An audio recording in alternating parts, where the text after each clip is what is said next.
Depuis votre naissance, la société vous programme. À travers vos jouets d'enfants, vos cours à l'école, les films que vous regardez, on vous apprend à obéir, à consommer, à penser, mais surtout à ne pas trop remettre en question le système. À travers la famille qui vous inculque ses valeurs, l'école qui formate votre pensée, les médias qui dictent vos désirs, l'école qui décide ce que vous devez savoir et surtout ce que vous ne devez pas questionner. Un processus invisible nous façonne, la socialisation.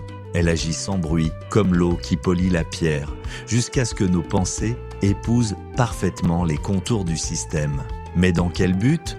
Pour que la machine sociale continue de tourner, sans remise en question, sans révolte, sans véritable changement. Normalisation ou contrôle ? La socialisation, c'est ce mécanisme qui nous inculque les règles et croyances dominantes. Processus par lequel un individu est façonné par l'assimilation des normes, des valeurs et des croyances prédominantes, principalement issues de la culture du groupe au pouvoir, dans le but de le normaliser face aux attentes sociétales.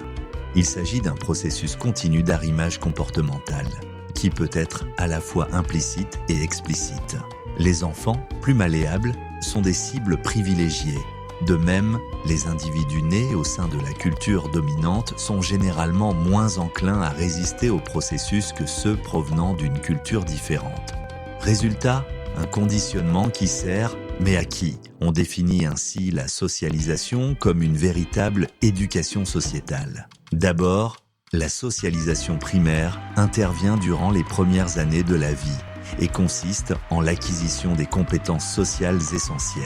La famille nous apprend langage et habitudes. Puis la secondaire qui s'étend tout au long de la vie et se manifeste surtout lors des transitions entre divers statuts sociaux prend le relais, école, travail, médias, des transitions qui verrouillent notre place dans la société. Ces agents de socialisation nous intègrent ou nous excluent. L'école surtout formate vie à temps, espace et règles. Un outil de pouvoir, en Haïti comme au Canada, son rôle est clé pour reproduire l'ordre établi. Alors, éducation ou dressage ? Si la socialisation construit notre identité, ne limite-t-elle pas aussi notre liberté ? À vous de juger.